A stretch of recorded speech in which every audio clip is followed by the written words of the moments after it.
Hey everyone, Ben Coomber Radio, episode number 213. So we've got a bit of an injury special today. I was reading through all the podcast questions and I read this question and I was like, oh, that's good. Yeah, we'll stick that in. And then I read the next one and I was like, oh, that's good. Oh, it's injury related. And then I read the next one and I was like, oh, that's kind of like injury, health, ligament-y related as well. So Rachel is back on with me and we're going to talk about injuries and ting. Awesome. Well, like I said, I only received these messages yesterday, these emails yesterday, and it's been a good 8 to 10 years since I practiced as a physio. So let's bring out the old injury stuff. Why not? It's been nice actually, even just talking to Rachel for a minute, because I was moaning to Rachel a minute ago that I went to bed late last night. I wasn't diligent enough. My hay fever was awful last night. All the grass is piffing, puffing, waffing their pollen everywhere, and I woke up like at 5:30 this morning. I was just saying to Rachel, I was like, man, let's do this podcast quick. I am tired today, my brain's not working, and I'm meant to be doing a full day of writing for a big project we've got, and I've been talking to Rachel and I'm feeling energised already. Well, there you go. I'm a little pixie of energy today. So it just shows two things. You've got to be diligent with your lifestyle, otherwise shit gets fucked up and you get annoyed with yourself, and I'm a bit annoyed with myself. And secondly, surround yourself with people that give you energy, and sometimes it just sorts you out. I completely agree, and I have got a lot of energy today. Actually, we were just chatting, and I've had a hugely busy month here in Sydney as well. It's been long working hours, up 5 a.m. Every day, and sort of later to bed in the evening. But today, I spent the day. I did a couple of hours of work from an office this morning. Went to a cafe which was on the water, and I always find that going outside, even if I'm still working outside or working in a different environment, particularly if it's outside, bright sunshine, and actually just changing your posture. So this is one thing that I always teach my girls, particularly you'll notice like women who are not particularly confident try and hide. And even just in itself, just changing your posture to a more upright posture and looking up and picking your shoulders up, it makes you feel so much better. So if you're out there having a bit of a shit day and feeling a bit sorry for yourself and, sulking a bit and not particularly confident and things aren't going your way, just literally just changing your posture makes a huge difference. So, as your grandma probably used to say, like, pick your chin up, like, pick your head up, and eyes forward on the road. Yeah, I'm doing this. I'm taking the dog for a walk. Then I'm going to the gym, do grind through a leg session with coach. And then I'm going to do the same. I'm going to go down the docks for the afternoon, sit by the water and do loads of writing. Get out of the house and just get some fresh air in my lungs all afternoon while I write. So, awesome. On to the podcast. We've got 3 questions. Yes, let's talk injuries. And Rachel's going to do the honours. I am ready. So this first question is from Claire. Hi, Ben and Rachel. I'm probably very late to the game, and I've just discovered your podcast, and I've binge watched most of the YouTube ones. I broke my knee 5 months ago, and I've just had the final surgery. The information you have shared has not only helped the weeks past, but I've been spent in a cast, but in acting upon the advice, I feel I have my body in a much better place.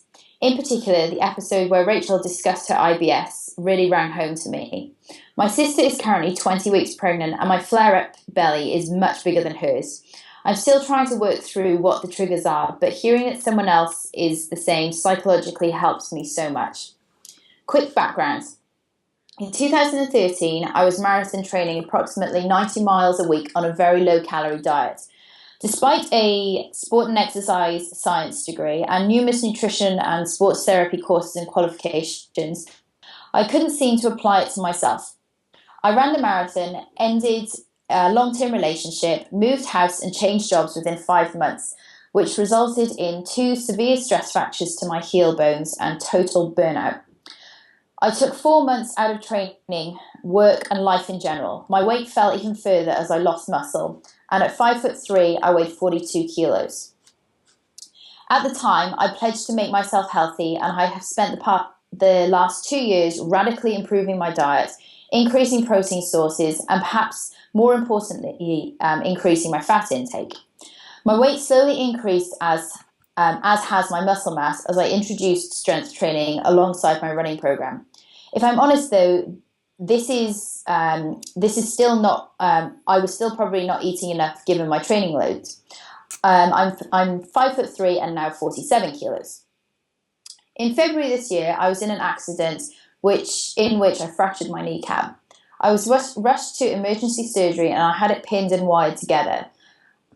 It was very limited. I was very limited to what I could do for 10 weeks, and even outside of the cast, the wires caused me considerable pain and limited movement. Aside from walking and a small amount of pool running, this has meant next to no training for me over the last 5 months.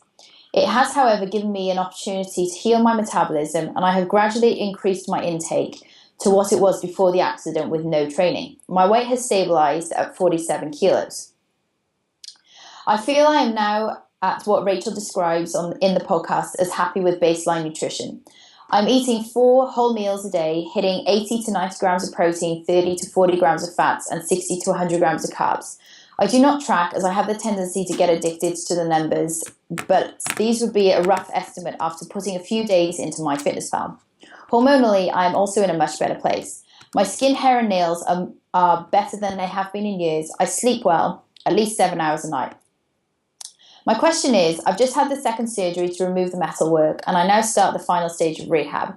I'm desperate to get back to running and feeling fit again. You talk a lot about getting back to baseline nutrition and in an optimal health situation, but I would love your advice on how to return to a high training load whilst maintaining this optimal health.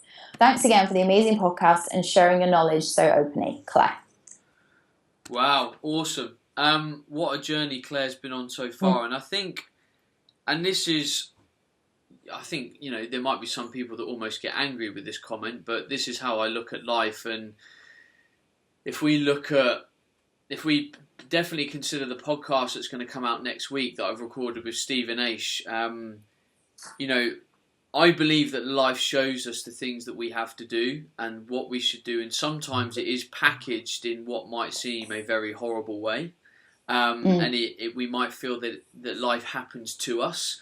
There's been 2 occasions where Claire has been, what I see, has been told to slow down, been told to give her body a rest, and it's been in an extreme environment. There's been bad injuries. We've got breaks here, fractured kneecap. Like, these are horrible injuries, don't get me wrong, but do we have to sit back and go, right, the world is telling me something here. This has happened twice. I'm not slowing down. I'm not nourishing my body. I'm trying to do more, and my health is not improving, and I'm spinning around in the hamster wheel. Now, before I go on, if any of you haven't watched this, go and watch the new Tony Robbins documentary on Netflix. And even if you watch the first 25 minutes and don't watch any more, work with me and understand how your diet and you not being able to make the changes is not usually linked to why you don't make those changes. It's linked to something bigger. And I know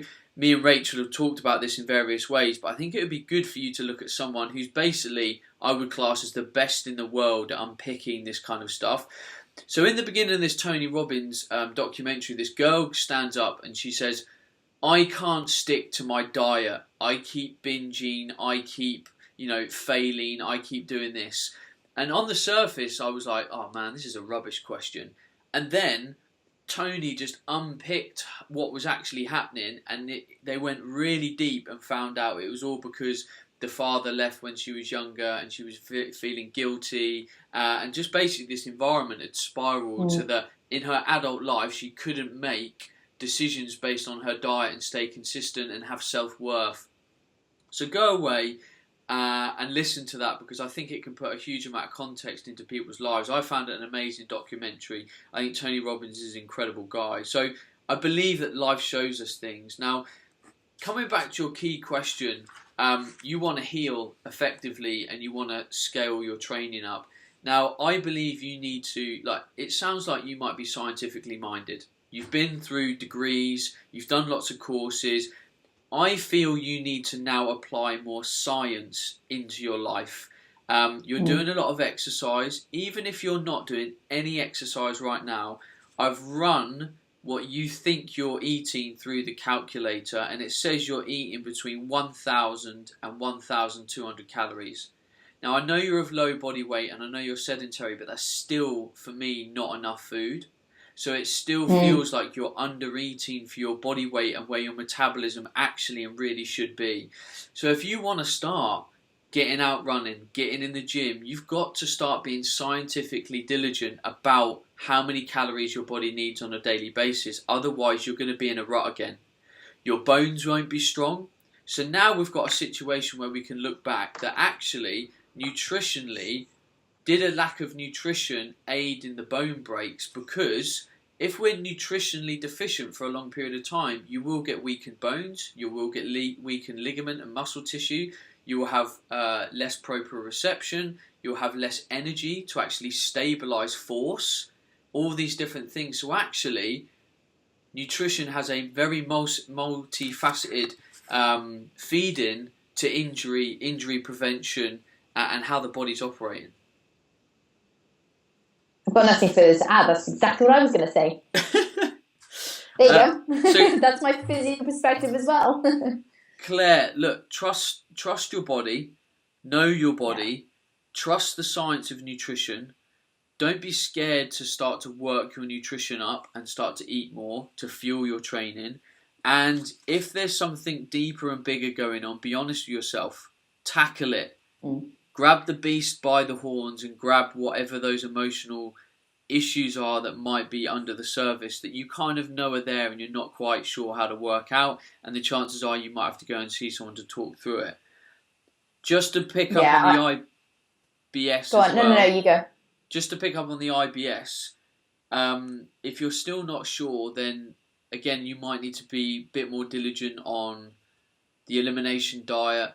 You know, maybe get in touch with a coach again that knows this. Maybe visit a website like whole30.com or, you know, similar resources where you can actually, you know, work through that a little bit more.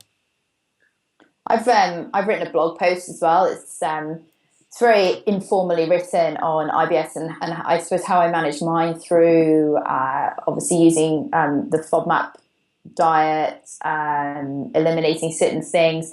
Some things on there that people don't expect is I actually have a fairly low fiber intake, and it's something that I've had to work up towards through the years as my gut has healed. But there's quite a few things on there that are not commonly known. If you go to athleticfox.com and go onto the blog, if you scroll, I think I did it even last year. So if you scroll back through a few blogs, it's definitely there. Nice. Awesome. And the other thing is that, you know, let's bring this all together. You know, if Claire is under eating, inevitably that is a stress on the body. Stress obviously irritates IBS, and this is all one thing that all comes together. So there's obviously, I'm going to read between the lines here, there is inevitably going to be some psychological stress. The fact that, you know, Claire has been on such a low calorie diet and running 90 miles a week. 90 miles That's a huge. week. It's like, even for like a marathon runner, and I've got friends who do ultra endurance, probably don't run that. So like that is an extreme amount of mileage and training on a very low calorie diet. Well, let's run some numbers here, right? So 90. Let's say 90 miles. Let's say she's running an average of 8 minutes a mile. So we'll take 90 times that by 8. Sorry, I'm doing this real time, people. That's 720 miles. Let's say she burns on average 15 calories a mile. That's now 10,800 calories. Now, if Claire says her nutrition intake now is similar to what it was, if she was eating 1,200 calories, just from her exercise alone, she would have been in a 3,000 net calorie balance across the course of the week below her BMR. So she would have been taking in around 8,000 calories a week, but burning off 10,000. you can see how the body's going to break under that. It's got nothing. It has nothing to work with. And in theory, Claire should have been taken on board 3 times that. Mm. To run that kind of mileage, definitely. And, if just, going back to Claire's initial question of, how do you return to high intensity load whilst maintaining optimal health? Well, Claire, you told me that you've been out for 10 weeks now. It's going to take a long time for you to get back, and it has to be a gradual. My advice would be get a coach. Get a coach who is, especially, you're probably going to need 2. You're going to need somebody, probably even 3, somebody who understands nutrition and psychology, so the mindset aspect, and then somebody who is a very good coach in endurance sporting events. So, you can get people who are specialists in that area. If you are stuck for somebody, I do know somebody, he is an ultra endurance athlete. He is based down here in Australia. But there are plenty of people around. You just need to make sure you find somebody who's going to take care of you. Definitely. I don't know what country you're in the UK. Our body type nutrition coach that focuses on endurance is Phil Patterson. He's a GB triathlete. Awesome. Very, very good coach. He'd be ideal. And he'd have the support of my coaching team. So while he's an endurance specialist, he's got 7 or 8 other coaches that he can get help with. Absolutely. Well, somebody like that is perfect, because then they understand the nutrition side and they understand then the training side. So perfect. Like kill 2 birds with one stone. Somebody like that would be absolutely perfect. So I don't think this is, I think this is something that Claire probably needs to invest in a coach in if she's serious about returning to running long distance. Mm-hmm. Awesome. Let's move on then. The next question is from Matt. Excuse me. Hi, Ben. I'm a big fan of all of the videos and all of the information that you give out on fitness and nutrition. I'm an active guy in a pretty active job, and recently I've been hammering my fitness pretty hard and trying to eat clean. However, unfortunately, I have sustained an injury. I have got an Achilles tendonitis in my left leg, which is definitely not me for 6, as I'm not very good at resting and being injured. I would much prefer to be active, training hard and playing rugby, squash and football. While I've been doing physio and icing my ankle, I have been unable to do too much high-intensity cardio. My usual cardio is running, so I have had to substitute running for swimming, rowing and cycling. I feel that because I'm not running, I'm gaining weight, even though I'm taking in less calories than normal and managing my diet the best I can. Something that has often helped me in the past to keep the weight off is green tea extract in capsule form. I do seem to get a boost from them, and they do make me feel better about myself. Is this just a placebo effect, or is there some good in green tea extract? P.S. I'm a big rugby fan as well. However, I do prefer rugby league. Matt. Ooh, I'm a Union girl because I'm Welsh. Yeah, me too. So I think when you're injured, like managing your diet as best you can, like I think that's noble. But I'm going to be honest, It sounds like there's a lack of details there. And like if I got injured right now, I make a decision. I try and freestyle my diet and eat as well as I can, but I accept I might not be able to maintain as good a body composition because I will lack detail and numbers. I will probably track my diet even closer because I don't want to put on weight. If I'm happy to put on weight, then that's absolutely fine, but I've got to work it off again, and that's shit. No one wants to go back to that place. So, like, it said that you're trying to eat clean. It sounds like you're someone that just tries to eat good food and freestyles their diet. That's absolutely fine until you want better results. When you want better results, you need to know the numbers. It's as simple as that. What's going in, what's being burnt out. Secondly, I mean, you've got an injury. I would personally, yes, potentially go and see a physio initially for acute work. So, maybe getting some massage work, stuff like that. I would then try and look at maybe getting a good biomechanics assessment from a osteopath to see if actually, well, why is there so much force going through the Achilles? Is it the foot? Is it the hip? Is it your running style? Like, what is going on in the lower body? Like, I've got, currently, it's the last little bit of my lower body puzzle. I've got a little bit of a right Achilles tension after I play rugby. Now, it's actually, well, it has to be linked to my inner thigh, which is also quite tight, and my TFL on my right. So there's a little bit of a pattern there, but I can't get that sorted out till I go and see an osteopath and he can start to unpick it. So I personally am not getting any massage down it or any massage on the Achilles because it's tight for a reason. It's currently trying to hold on to stabilise that. So I need to get it unpicked properly. And that's why I think you shouldn't go and just see a massage therapist and say, oh, this is tight, can you massage it? Because quite often muscles are tight for a reason. So the chain has to be unpicked. So I would personally do that. And then, this could be the fact that you love being active. I love being active. Rachel loves being active. But some people can be obsessively active because there's something emotional that they need that release. They need that something. I'm not saying that is the case in you at all, Matt. But it's just something to consider, like this real urge. I find that when I'm injured, despite the fact that I love sport and I love moving, I find it's a time for me to have a little refocus. I'm like, yeah, it's cool. I'll get stuck into, I'll go spend some more time with friends and family. I'll get stuck into a good book. I'll sort that thing out in the garage that I've been promising for 3 months. So sometimes there's a mindset element there as well. Completely agree, yeah, because I think, going back to what you said, I see it so commonly that, particularly, obviously coming from a physio perspective now, people always say, oh, I've just got tight hamstrings, like I always get the massage, or rotator cuff is another one, oh, my rotator cuff is already tight. It's tight because it's weak. Hamstrings are often tight because they're weak, and, I see a lot of people come to me in training and they say, oh, I've got really tight hamstrings, and yet they're walking around permanently with an anterior tilt. So basically like a Donald Duck, so their tail feathers are up. So inevitably that's going to essentially sort of lengthen the hamstring, so they're going to feel permanently tight. And then you can have shortened hamstrings as well because they're trying to grip on for dear life, because your hamstring is being used as a primary hip extensor when actually your glutes aren't working properly. So you do definitely need to see somebody who understands the body. And, the Achilles is a big one. I mean, that can stem from even upper cervical stuff. So things going on in your neck. If you've got various different shifts and tilts in your neck, like that can cause various different neural pathways. It changes the way that you move your body.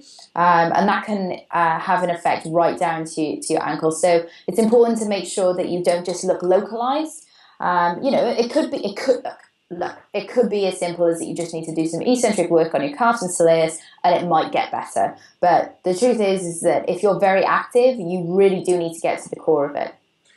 Last point on this, I think it's really easy for people to put themselves to constantly put themselves in denial about their injury. It's very easy, like Rachel said, to say, oh, I just have this, I'm that person with that, it's because it's tight. And the thing is, in my experience, it's so rarely not. There's a pattern, it's connected to other stuff. Like, I've invested so much money in osteopathy over the last 2 years, year really, on kind of my all biomechanics. And yes, it's cost me money. Every time I walk through the door, it's £44 for a 40-minute session. But it's the best money I've spent. Like, I'm moving better. I'm more powerful. I don't have pain. Like, if there is that money available and you can make it available, like, this factor of hiring a coach is just so important. Like, I'm not even trying to pimp what I do anymore because I'm not a coach. I haven't coached for years. Like, if you have a problem, find the expert to fix it. Stop living with pain. Stop living with emotional turmoil. Stop living not knowing where your body composition's at. Wherever you're at, wherever you're going, if you know you can't get there on your own, invest. 100%. Just to finish off this question, green tea extract? Oh yeah. There is some mild research to show that very high levels of green tea extract can improve fat loss and boost metabolism. It is pretty mild. It's kind of like 2-3%. So for me, it probably isn't worth the cost for a lot of people. You might as well just drink green tea. Also, bear in mind that it will have a high caffeine content. So it's going to have a thermogenic effect because we know that caffeine has a thermogenic effect. So there's you've obviously created a decent placebo effect for yourself as well, which is fine. Again, Is it having a very mild weight loss effect? Yes, it is having a very small weight loss effect. Awesome. Which doesn't mean everyone go out and buy green tea extract right now, because for the amount that you're going to pay, £20-30 a bottle for a month's supply, you would so much be better off spending that on good food, just doing something cool, investing in a coach. I don't know. Yes, there is very small amount of research, but in the grand scheme of things, I just think it's so negligible. Completely agree. I certainly wouldn't put it on my top fat burners list. Next question. This is from Kim. Kim says, let me find a question now. Hi Ben, I love your podcast and being the voice of reason and sanity in an industry full of misinformation and marketing tactics. I'm a 46-year-old female, 5'5" and 119 pounds. I'm skinny fat and I would like to recomp my body, gain some muscle and losing some fat. Unfortunately, I haven't been able to lift any upper body weights for about 8 months now as I'm suffering from both tennis and golfer's elbow pain. Physical therapy has helped me with a range of motion. I really want to get back into strength training but continue to experience intermittent pain. Do you have any recommendations on how I can recomp whilst dealing with recovering from this injury? As I'm aging, I'm noticing I'm just not recovering from my workouts like I used to. Specifically, my hamstrings are always very, very tight and my knees and my elbow joints are just really achy. Would knee and elbow compression sleeves help? If so, are there any brands that you would recommend? Any help you can give me would be greatly appreciated. Thank you, Kim. Kim, guess what I'm going to recommend? Go and see an osteopath. I was going to say eat more. Do you know what? Okay, so just quickly, I ran a seminar here in Sydney on the weekend, and a lot of the girls who attended, they've heard about the podcast and they've listened to us chat, and the part of the seminar that I was running was talking about nutrition. And I said, so I opened up the questions and I said, what do you think some of the biggest flaws are that females do in their nutrition? And they all put their hand up like kind of keen beans saying, I know what you're going to say. And it means eat more, because you say that you and Ben talk about it all the time on the podcast. Eat more, eat more, eat more. So there you go. I digress. Maybe she needs to eat more. I mean, obviously, she's going to need to ensure her protein is very adequate for a body recomp. She's probably going to want to be sitting in a very mild calorie deficit if you're looking to lose body fat, just very small, so that your body has enough energy to train effectively. Now, yeah, I think we've got tight hamstring issue, we've got shoulder and an elbow issue already. There's going to have to be a spine and a cervical spine issue here, probably an SI joint issue here. Like, go and see an osteopath, someone good. It sounds like you've got a bit of work ahead of you and that there's some patterns here. Unfortunately, I don't think it's going to be a quick fix, and I'm saying that because of your age. If you're 46-year-old, there's a lot of strain patterns there. I remember when I started seeing my osteopath, he said, look, at the time, you're 29, like, some of these strain patterns are going to have been there for 10 or 15 years. It doesn't mean I can't sort them out. It just means it's going to take a bit longer because they're that much more embedded into your biomechanics. So appreciate that. The older you are, the longer this can take. And then after that, looking at actually your upper body, while you're going through this process, there can be a lot of isolated tension that you can put on the muscle and train it. So think about a gymnast. Think about a gymnast in the way that they hold their muscles, they're tensing. These are some of the strongest people. So we're obviously thinking about the gym, upper body movements. You don't have to be doing rows. So you could do a row movement with a band, and you could put the row in end range, make sure your scapulars are really nice and tight, contracted, squeeze everything as hard as possible, and hold that for as long as humanly possible. So then there's no stress on the joints, but you're getting a lot of muscular activation, and you're actually training it. You're training it and putting it into a state of fatigue, which is going to have an effect on metabolism, and it could also have an effect on muscle mass. So there was some recent research that Lane Norton was talking about a while ago, that actually posing routines in bodybuilding have the potential to build muscle because of the sheer amount of force that people are putting them under for prolonged periods of time.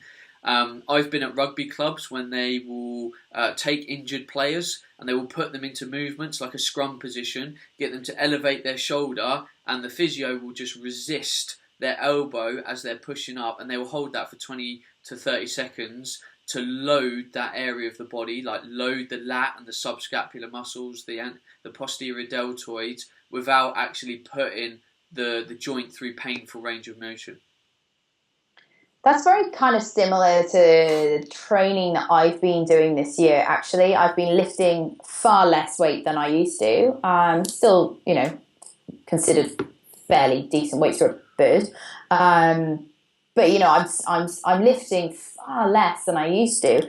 And intentionally, it's going back to that old bodybuilding stuff, and I've talked about this on a podcast a couple of months ago, of just putting your mind in the muscle. And sometimes, even so I was in Melbourne on Monday. I happened to be training at a hotel gym, and there was dumbbells there up to 16 kilos, and I wanted to do some goblet squats as an example. And I can back squat a lot more than 16 kilos, but I used this dumbbell and I was goblet squatting, and I literally my intention was so hard in my glutes and my legs.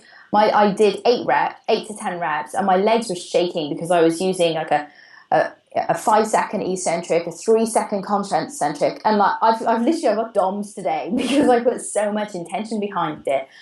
And I think that's certainly been a big personal shift of mine, is going back and really putting a lot of tension in the muscle. So completely agree. It's a really valid point you've just made. That there's so many different ways we can mix up our training. I was in the gym Monday, and my coach had me doing slow concentric deadlifts, and of course I didn't have much on the bar. I think I only had about 120 on the bar, working for 6 reps, and I had to try and lift the bar for about 6 to 8 seconds. And when you've been trying to lift explosively, so awful, but the amount of tension in my my back, my glutes, my hamstrings, incredible. So if we just step outside the box, look objectively about what's happening, movement, function, range, we can do a huge amount with not a lot.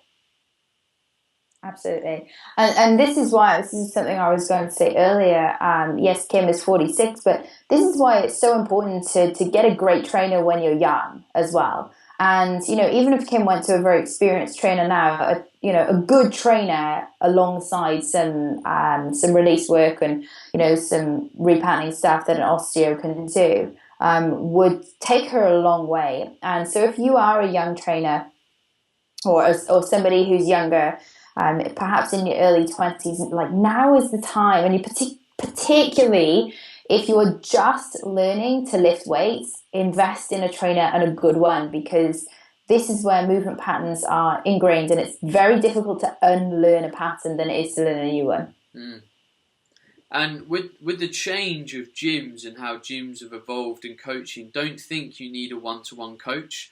Like I've mentioned, CrossFit boxes, and how some CrossFit boxes have great on-ramp programs where you go in, you learn how to move, stretch, mobilize, you learn how to get into a good squat position, open up your hips, all that kind of stuff. So don't think you have to pay for expensive one-to-one coaching. This is obviously going to depend where you live, what you're close to. It might be that you can get great access to this at not a great cost. Absolutely. Right. Coming on to knee and elbow compression garments. I'll be very honest. I don't think they're going to help in this situation. They might keep your knees and your elbows warm, but they're really not going to do a lot to help you. No, get the biomechanics right. Absolutely. That's a wrap. I have no further questions. That's it. We're done. Thank you very much for listening. You know where we are online. Please show us the love. Please get in touch. Please say things. Please communicate. If you are new to the show and you have never left a review for us on iTunes, please do it. It takes 1 or 2 minutes jump on over to the show, leave a review. It helps us get identified in iTunes. It helps us discover new people to listen to the show.